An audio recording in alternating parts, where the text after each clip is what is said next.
Recommendations from the DOGE Task Force, and after taking some time to review them, I want to share some initial thoughts as we continue our work to make government more effective, efficient, and sustainable at every single level.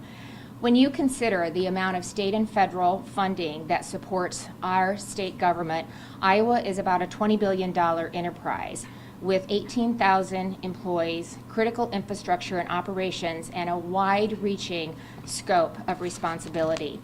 And taxpayers, quite frankly, expect it to run like a business, and it should. And that's why over the last 5 years, we've intentionally focused on making the state more nimble, competitive, and accountable, not only for the people it serves, but also for those it employs. In 2020, I launched the Governor's Economic Recovery Advisory Board to accelerate Iowa's pandemic recovery, which was named the fastest in the nation and was a catalyst for the next generation of prosperity and transformation in our state. In 2021, I stood up the Governor's Child Care Task Force to address child care shortages and workforce barriers for parents and employees across the state. Its recommendations led to innovative programs that received national recognition, created 27,000 new child care slots, and led to a first-in-the-nation website that allows parents to see in near real time where child care exists along their route to and from work. In 2022, I undertook what no governor had for 40 years, and that was a comprehensive review of state government operations. The pandemic had revealed many inefficiencies that had gone unchecked for far too long. For example, we had 136 professional licensing functions that were spread across 11 different agencies. Our administrative code had ballooned to more than 20,000 pages with 190,000 restrictive terms. And as you recall, we even had a cow-calf operation, which operated at a loss, of course. So in 2023, I introduced and signed into law a 1,300-page bill to better align the state's operations. We cut 21 agencies from my cabinet, centralizing services and agencies with the experience and expertise to best manage them, and today nearly all licensing functions are in one department. We've saved taxpayers over $250 million in 18 months, and that was more than originally was projected for the first 4 years. I also signed an executive order calling for a comprehensive red tape review and a moratorium on all new regulations. And since then, I am proud to say that we have removed over 4,000 burdensome regulations from the books. In 2024, I worked with the legislature to streamline our system of boards and commissions, together eliminating 83 unnecessary and outdated boards. We also, due to alignment, we were able to merge all IT personnel and services across state government into a new centralized IT division within the Department of Management. And one of the many results in just that first year alone was consolidating 9 separate ticketing systems into one, where we saw cybersecurity vulnerability scores improve, and as well as $23 million in annual cost savings were identified.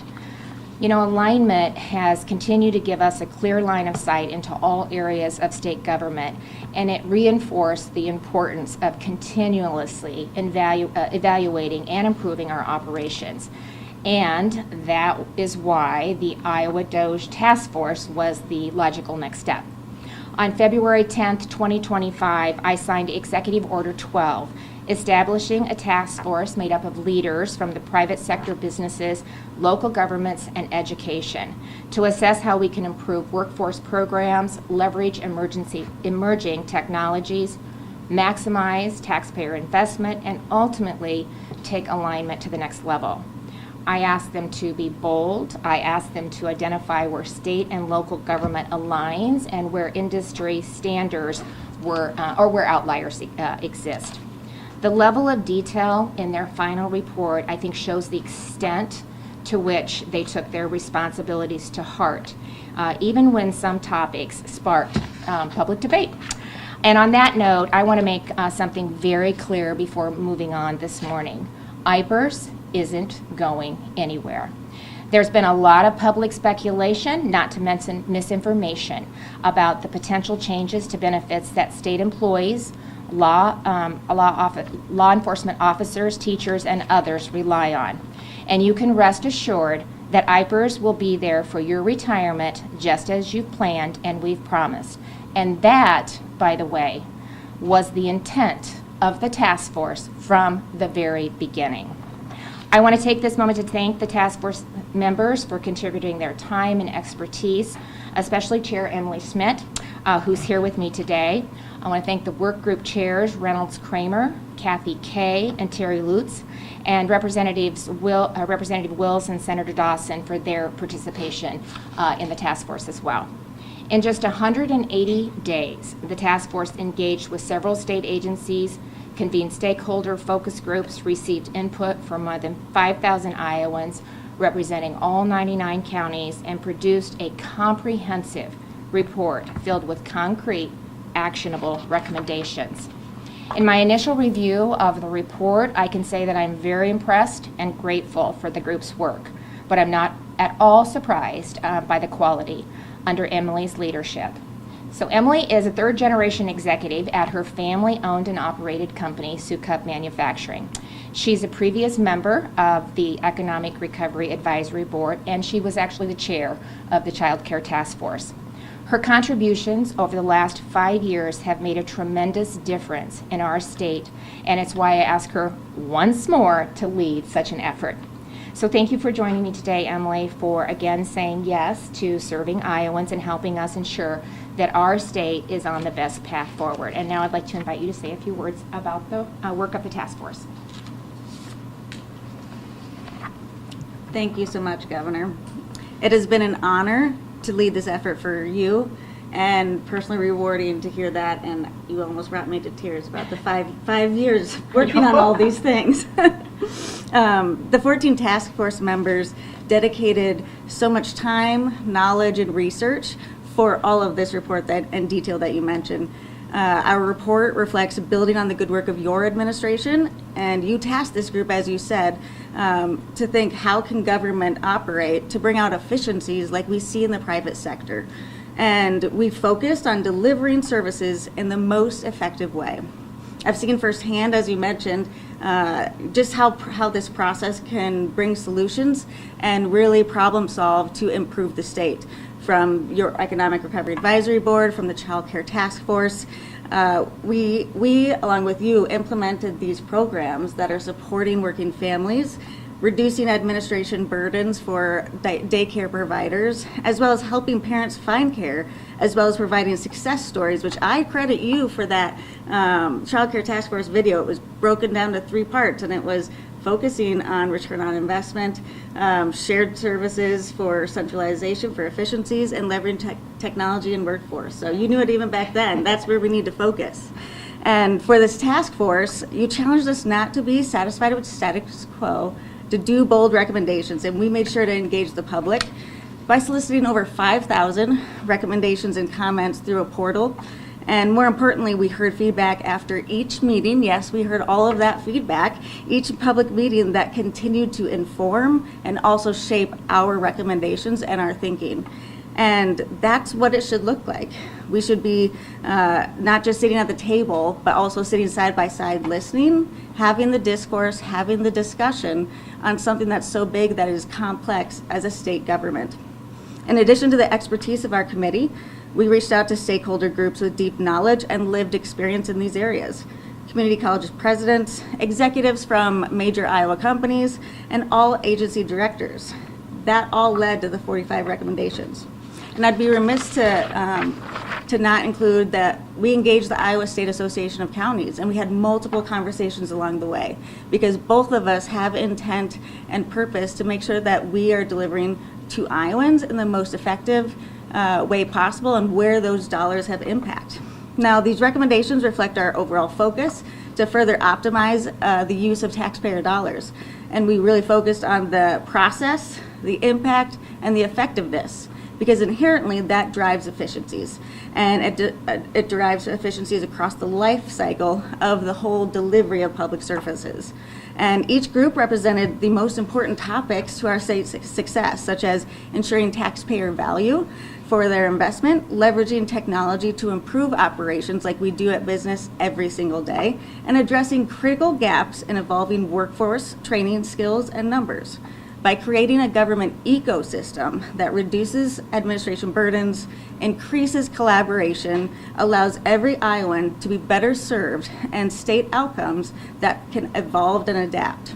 These factors not only contribute to effective government, but also overall economic development, community vibrancy, and business growth for our state. This ecosystem of collaboration and evolutionary processes and nimbleness are key to the maintaining of these sustainable successes. In successful businesses, we do not keep blinders on, and we operate not in a pull-me, push-you manner between our departments. We work together. One example to highlight is how we can encourage the Iowa Workforce Development, Iowa Economic Development Authority, and Department of Education to really see themselves as an ecosystem, filling in the gaps, but also helping each other be successful. Iowa Economic Development Authority focuses on supporting Iowa businesses and strategically growing those opportunities. The Iowa Workforce Development focuses on equipping Iowans for the workforce, and Department of Education is there to educate our future generations. Whether it's a joint meeting, co-location, recurring report outs, we encourage more touch points like that with a common vision that achieves efficiency inherently. So, when you read the report, and I say when you read the report, because everyone in this room, I hope you do read the whole report. I hope it is coffee stained. I hope the pages get bent and notes on it, because that's what we need. And I know, Governor, you do that, and you carry out so much of all, if not all, the recommendations from other task forces. So do not look at each of these as a vacuum. I encourage elected officials to really read the report in the mindset of the task force that was given by the governor. It was applying business-minded efficiencies to the government and how that would look. Now, this is different way of looking and thinking for our current government, but now is the time, and supporting large strides like you have done in the past five years and even beyond. This is the time to do it. And we can modernize the deployment of government services by optimizing every single dollar. More than ever, I see the opportunity to us to even better the state. And reflecting when I was preparing for this press conference, I thought about the first press conference, which I think Dave asked, well, why would you want to do this? And I said, that's a great question. I ask myself every day for 180 days too, I think. But it just put together the passion of impactful work and what you led with your leadership, what the committee members did day in, day out, weekly meetings, research on top of it, reporting out ideas, gathering, answering questions from the public. It really aligned the opportunity to put my passion for opportunities for improvement connected with the purpose of paying your civic rent. A mentor of mine always said that we have a duty. We have a duty to God, we have a duty to each other, we have a duty to be engaged civically, and I am honored to give this report to you. And I really look forward to everybody reading it, coffee stained, etc., because there's some amazing recommendations in there that can really drive efficiencies and saving a lot of money. So thank you. Well, thank you, Emily, and thank you for always being a willing partner. Thank you for taking on another 180 days, for saying yes, and really providing, like I indicated, a really well done report and recommendations, and I really appreciate that more than I can say, so thank you. So over the next few months, my office and respective cabinet members will review the DOGE recommendations in detail for potential implementation. Our goal will be to build on the success of alignment, leverage ongoing progress across agencies, and identify new areas for further improvement. With respect to workforce programs, our state is already making tremendous strides. We've turned our unemployment system into a reemployment system. We've increased participation in high school work-based learning by 76%. That's a phenomenal statistic. We've also been recognized by the U.S. Department of Labor as a state apprenticeship agency, and the significance of that is it gives us more authority to oversee and expand registered programs that really are applicable in our state. But the fact of the matter is that workforce shortages, especially in certain high demand industries, it continues to be an issue.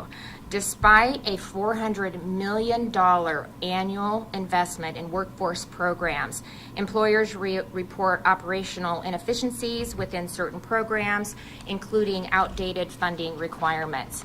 And that's why one idea kind of really resonated with me among the workforce recommendations, and that's giving employers a seat at the table to routinely review the workforce programs, ensuring that they're easy to access, that they are effective, and most importantly, that we have some metrics and they're delivering the intended results of the program that was originally stood up. I think it's also important when you look at how fluid the workforce is today that we don't have programs that have been in existence for 40 years. We need to be more nimble. We need to be more adaptive. We need to think about AI and technology and really how that applies to training the workforce to make sure that we're giving them the skills to advance in their career, to have a great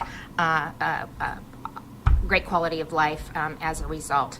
And so I think I just went off and said that already. So now, but now's the time for the state, as Emily said, to really reimagine its role of providing workforce programs, kind of moving more to a co-investor in workforce development and more of an enabler of employer-led workforce innovation. So this is a direction that I'm excited to explore further in the coming months.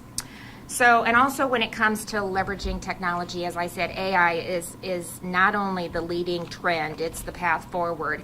And again, the state is already using AI and predictive analytics to proactively identify program improvements. For example, the Department of Transportation and the Department of Public Safety have been using predictive analytics to forecast traffic patterns and identify roadways with higher accident potential, enabling authorities to take proactive measures and prevent crashes before they happen. These tools are also informing road design and infrastructure improvements to further prioritize safety. And AI's potential for improving efficiency inside state government operations is equally compelling. Across state agencies, too many processes are outdated, manual, repetitive, and prone to error, but AI is changing that. By automating tasks like form recognition, document classification, and workflow routing, we can streamline basic operations, increase service quality, and allow employees to focus on higher value work. And these are the type of outcomes that we should aim for across every level of government.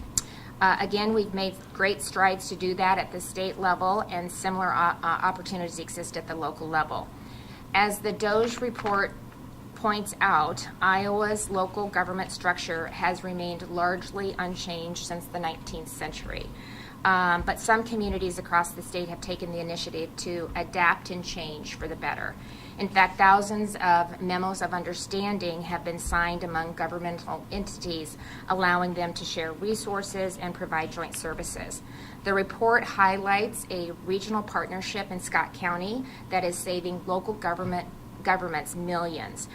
Thanks to a unified agreement, the Waste Commission of Scott County manages waste services at no direct cost to the county or its 17 member communities. Without this collaboration, individual cities would pay an estimated $16 million annually, and the partnership goes beyond cost savings. Cities like Davenport and Bettendorf have streamlined operations by jointly adopting the same garbage trucks, containers, and GIS-enabled routing tools. And these shared investments have reduced staffing needs, improved route tracking, and created a more consistent experience for residents across city lines. County attorneys across multiple counties have partnered to develop and share a case management program that's more uniformly compatible, better able to integrate with other local and state criminal justice agencies, and more cost-effective for all. In other examples, cities have signed agreements with respective counties to have the sheriff's office provide law enforcement services, and counties have signed agreements to share a county engineer to offset the cost and specialized requirements of the position. These solutions like these are common sense and things we need to continue to look at. And it's why the DOGE report recommends encouraging locally driven shared service models to remove unnecessary duplication and reduce costs while also maintaining local autonomy and unlocking economies of scale that Emily kind of hit on. The savings that result from these types of efforts may help us solve another issue that we're working on for Iowans, and that's reducing local property taxes. Iowa's property tax system is complicated and interconnected, and reforming it is, while it's not an easy proposition. If it was, it would have been done already. So at the end of the day, the only way I think that we can really reduce the property tax burden is to maybe find new ways, maybe find better and more efficient ways for government at all levels to deliver services to our citizens. And that's a conversation that I'm having with Iowans now. Over the last 2 weeks, I've been holding roundtables with legislators, local government officials, community leaders, superintendents, business owners, healthcare executives, farmers, and other property tax payers. Their voices are important to inform legislation because it truly is going to take all of us to get this done. And I do believe it is the expectation of Iowans that we get something done with property tax reform this year. So in closing, I want to again thank Emily and the entire DOGE Task Force for its work. Iowans can read the full DOGE report online. It's available on my website at gov.dot Iowa, spelled out .gov. And with that, we'll open for questions on this topic. Okay. During the DOGE committee public meeting, there was a discussion about education, Yep. about merit pay, pay for performance. How is that manifested in the final document, and do you plan to recommend that to legislators? Well, so we're kind of doing that right now, and we talked about it a little bit when Mackenzie did her overview on education. It's the TAL grant, which stands for Teachers Accelerating Learning, and that really incentivizes teachers that have gone above and beyond. It's based on growth, so it's based on where a child starts at the beginning of the year and where they're at the end of the year. And, you know, with a lot of the things that we talked about at the Department of Education press conference, the reforms that they put in place, we are starting to see some really significant growth for our kids. And, we should never be afraid of rewarding excellence, and that's what we would do. We would, not only, the teachers would never see a decline in their salary. That's not what this is about. In fact, I'm proud to say it was myself and the Republican-led legislature that passed the largest salary increase for teachers in the history of this state. And we actually have a starting salary of $50,000 and 12 years experience. The floor is $62,000. So that in itself really, I think, is a strong statement that we want the best and brightest going into education. And then Mackenzie is working on standards. She is working on professional development. She is working on accountability. We did the literacy program, science of reading, and we're seeing phenomenal increases in scores because of the investment that we've made in our teachers. And this just takes the next step. It says, again, we want to reward them for really making a difference in this children's future. And it's a way to showcase what they're doing and encourage other colleagues to take a look at maybe doing the same thing. So that's been a recommendation. We're kind of doing it. They supported that, so I'll read through what, they're very detailed and how they are laying out how we can put some of their recommendations in practice. So I'll take a look at that and see kind of if it mimics what we've done with the grant program, or if there's some other tweaks that we can make or add to it. But that's like we'll do with all of the recommendations. We'll take them, my team will look through them in more detail, and then each of the cabinet members that it would identify that needed to maybe take a look at some of these things, we'll have them go through it as well.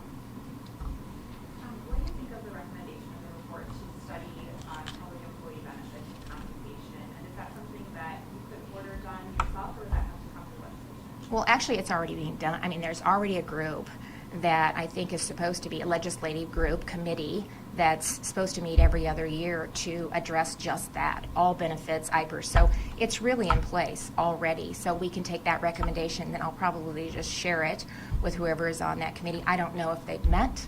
I don't know if they do it every other year like they are supposed to, but that's a question I would ask for them. I think it's already in place, and this would just be a recommendation for them to do what they're tasked with doing through that committee.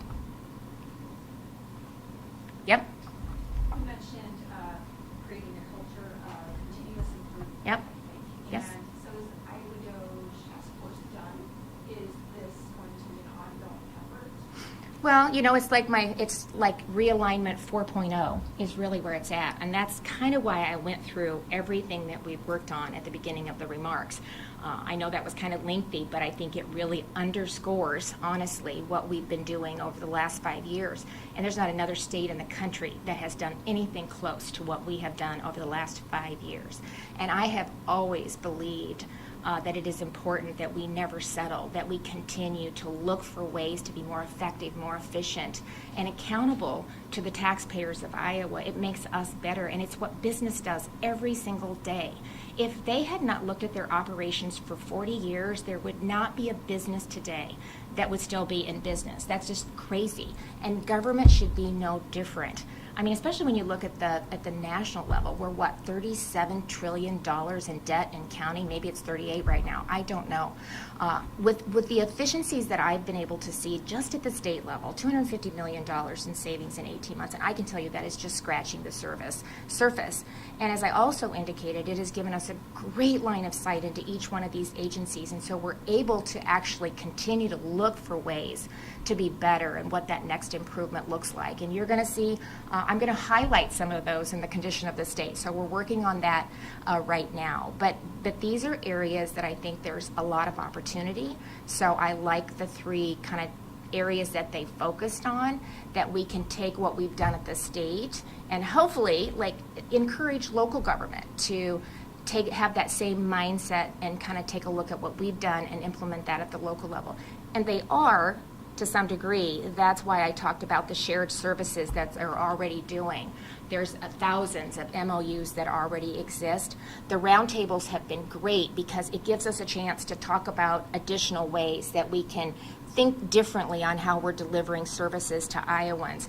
And it's been an opportunity for some of our smaller counties to say, for example, I'm already sharing with my county, with the hospital, to provide health services. So the county is partnering with the local hospital, which, that's a win-win for both, for them to provide the services. They're talking about sharing with other counties for services, for EMS, for fire departments, for waste and water treatment facilities. We need to think differently on how we can work together to stand up some of those programs, even within a county. So it's county to county, but even within a county, if you're a small county, are there ways to just do kind of a operations and finance instead of having a county, a city, a school? Are there ways that we can think differently and save some of those administrative costs and be able to provide the services maybe better, and take a look at how we can maybe bring property taxes down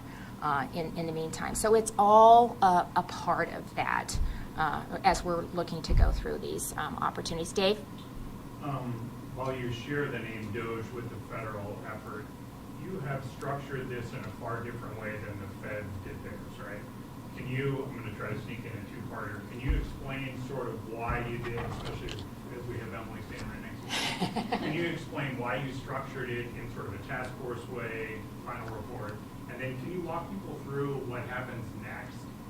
We haven't read the report yet, but is there stuff that you as governor will do on your own and then pitch a bunch of stuff to the legislature, or what does that look like? Yeah, well, so it's probably a combination of all of the above. And one of the reasons I did it the way that I did it is because it's been a very successful process for me. I did it with the children's mental health system, so it started with that. They've been talking about a children's mental health system for 20 years, and nobody had done anything with it. So I stood up a task force. I brought all stakeholders together.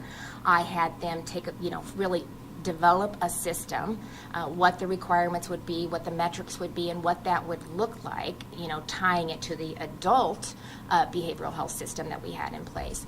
Then they made their recommendations to me, and then I put a bill together with the recommendations. I put it in bill form, and then I submitted it to the legislature because I felt like that way I had stakeholders at the table to design it. I put it in a bill format, and then I put it to the legislature so Iowans in general could have the opportunity to weigh in on what their recommendations were. And, that bill passed unanimously. Every Democrat and Republican voted for that bill. And so that process has worked well for me, and I kind of followed that with each task force. And she has a record of delivering. So, get the right people at the table and then take the recommendations. If there's things that we think we can do or that might be applicable, then you put them in bill form and take them to the legislature. If they want to pick up some of those things, they certainly can do that too. So it'll probably be a combination. We'll make sure that they have a copy of the report as well. But like I said, it's been really successful. Realignment, we did kind of the same thing. We brought in a bunch of entities, the Child Care Task Force, the Economic Recovery Task Force that we put together. I think we actually did almost every single recommendation. Not always the case, but it just really aligned well with what we needed to do coming out of a significant pandemic. Okay, thank you. More on topic. Yeah. Okay. You've talked about providing services more efficiently. There's a lot of concern about what's going on with the State Historical Archive in Iowa City. There's a lawsuit now. Records, documents, and collections have been removed. Can you tell us where are those things being stored? Have they been inventoried? Can you promise the people of Iowa that none of those collections will be discarded or destroyed? Yeah, well, it's an ongoing lawsuit, so I'm going to have to refrain from making comments on that particular case. But those items will be protected. Any questions off topic? Or on topic? Okay.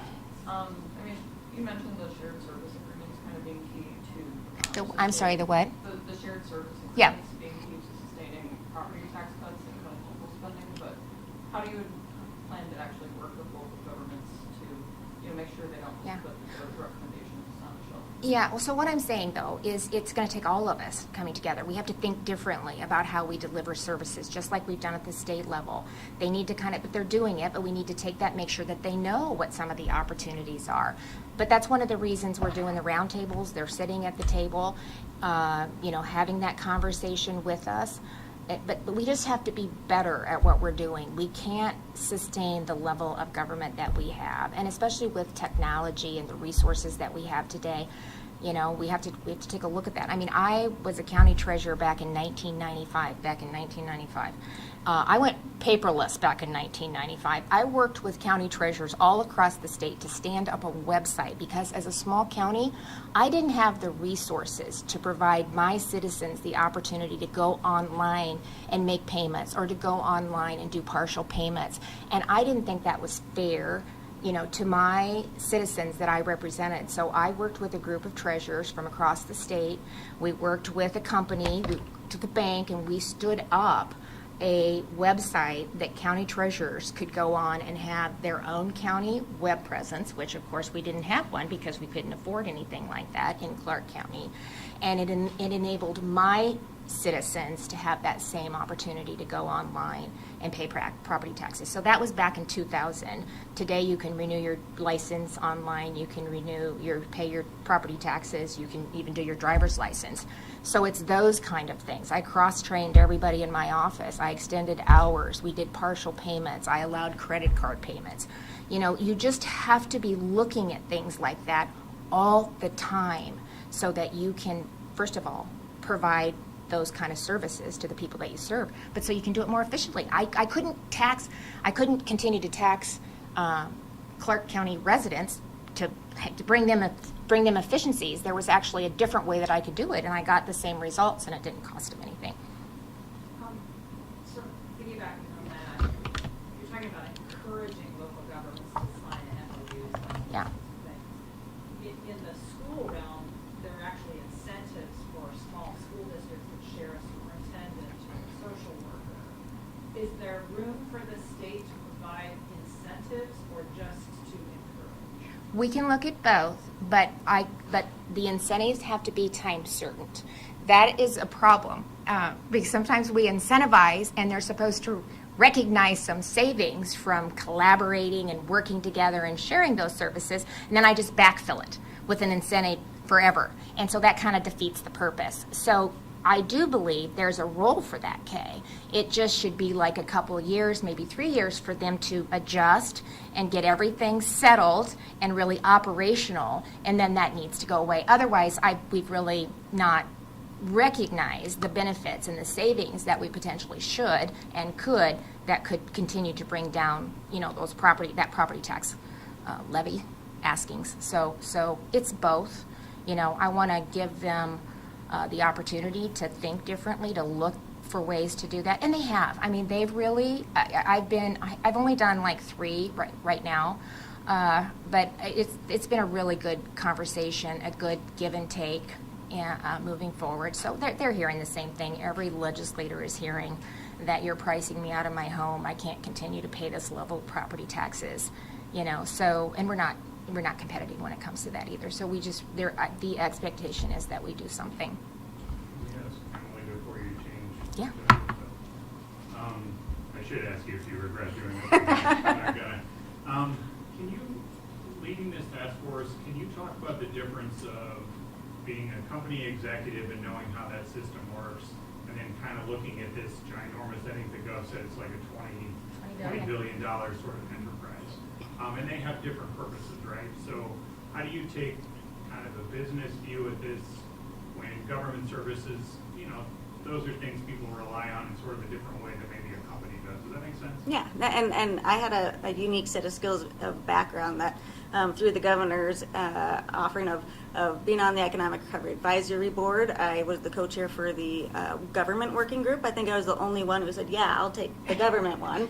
So I was able to see the actual spending of government. I've talked to so many elected leaders, even throughout this task force, that hadn't seen the cost of government report. And these are people who are voting on spending that money. So even being on that board back in 2020, I saw the cost of government back then, and we went through all the maps. And what we see in business is is so many inefficiencies with so many different maps, different delivery methods. So although it may not, it is a completely different type of entity, the common goal of saving money and using every dollar efficiently translates to both sides. Now, the report put together 45 different recommendations, and it is up to the governor to say, she has led the way with some of the, the teacher grants that she talked about, and some other items that are in place, but this just emboldens some of those recommendations as well. So I think it's up to the elected officials and the governor to say, hey, we're supporting this.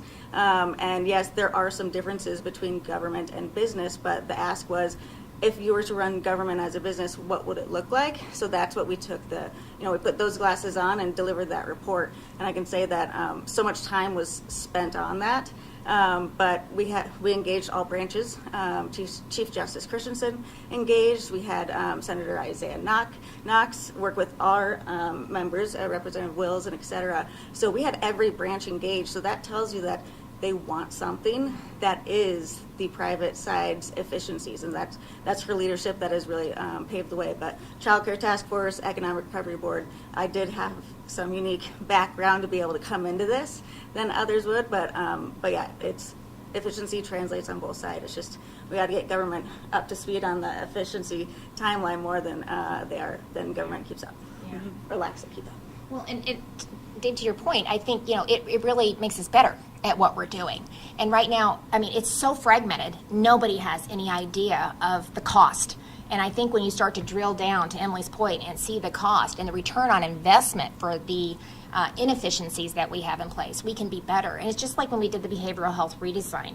When they're taking 15, 20% admin cost out of every fragmented program, even if they're taking 8, that's money that could go into the classroom, into services, into behavioral health, on the ground. But it's just up here, people talking about it, and it's just that's inefficient. It's not good, and so it's really a way for us to potentially save taxpayers some dollars, but also maybe to infuse some of that money in a more efficient way that we can start to really see some return on those investments in a better way and be able to track it. The number of programs that have no metrics tied to them, I was appalled. And so that we have to be better. That's ridiculous.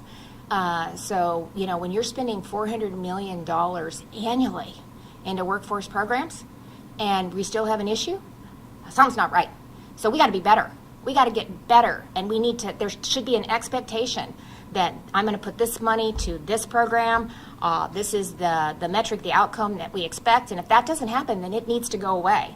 And I think maybe by having business leaders at that table reviewing these programs will be very helpful, because it's an outside entity and they're the ones that are using them. So they should help us say, is this working or is this not working? Okay, we'll allow some time for a few off-topic questions, if that's okay, Governor? Yeah. Go ahead. I appreciate your interest in this, so we'll stick on this. It's probably... An on-topic question. There's a lot of great recommendations on technology Yeah. and AI. Some parts of Iowa may not have super strong broadband right now, so is there how will that be addressed? Well, thankfully, we've invested, by the end of 2026, it'll be $1 billion into broadband. And my goal with that was to connect rural Iowa. I can tell you, as I travel the state and as I have over the last 16 years, I can tell you every dead spot in the state of Iowa where I'm on the phone talking to somebody only to have to call them back 4 times and just finally have to give up until I hit, a larger city where I can say, I'm sorry. You'd think the governor would do something about this, connectivity. So it did. So the legislature, we invested just from a state investment over $100 million, and then we were able to use a lot of the ARPA dollars through COVID to really connect, because online services telehealth was really important during COVID, and we needed better connectivity. We had a head start on a lot of the other states, so we were able to get those dollars in the ground really fast because we'd already started some programs and been working on it, so it allowed us to scale up pretty quickly. But it'll be about $1 billion at the end of 2026 that we've invested in broadband. It's important. It's important for our farmers. The technology that they can tap into in those cabs is crazy. So we need to take advantage of those. And so we'll be at a pretty good place to do that. And we got ahead of, supply chain started to be an issue, but because we were ahead of that also, we had those ordered, and that really benefited us. Did you have a question? Yes, about the government shutdown. Yep. How long can the state sustain WIC benefits, and if this continues, and is there anything the state can do about potential shut-off of SNAP? Yeah, well, first of all, if the Democrats would pass a clean CR, we wouldn't even be having this conversation. They need to come to the table and they need to pass a clean continuing resolution, a CR. I think when under President Biden, this number might be off, but I think 13 different times Republicans voted for a clean CR to move the government forward to continue to have the conversations. So the games that they're playing at the expense of Iowans and families, of low-income Iowans that need those resources are sad. It's a sad scenario. They have nothing else.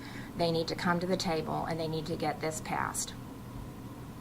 Piggybacking off of the federal shutdown, some union leaders have asked, kind of the news of the furloughs yesterday from the workforce development.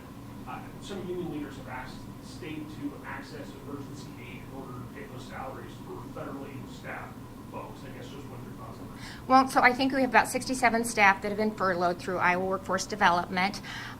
They typically deal with the Unemployment Insurance Labor Market Information Division. Most, some have completely been furloughed, so they're not working, but some are working 2 days a week. So, we don't expect any impact in the processing. We don't expect any impact on the claims or issuing of payments. Director Townsend has said she doesn't see that being impacted at all, or their ability to respond to their customers. And we'll just have to see what happens afterwards. Sometimes they do back pay, sometimes they don't.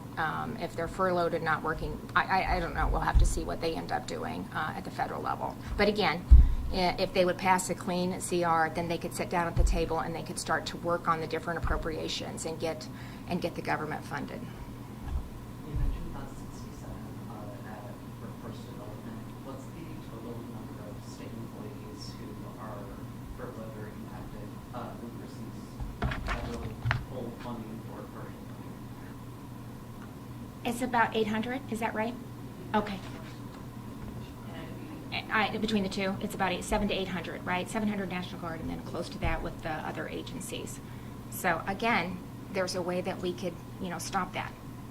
And we have 50 Republicans that have, well, not 50, but we have 53, I think, in the House, and almost all of them have passed it. It takes 60 votes to get it done. So, vote for a clean CR and start having those conversations. Dave?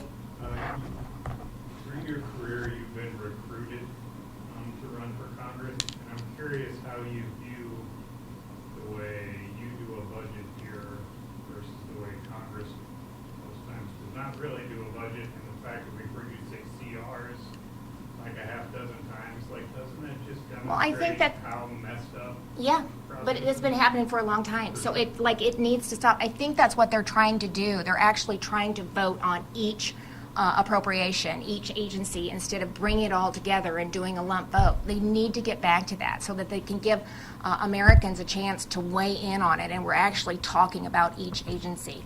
That's why, I'm staying in Iowa, and I chose to run as governor instead of go out. Thank goodness we have people that are willing to go out there and serve. I appreciate it. I respect them a lot.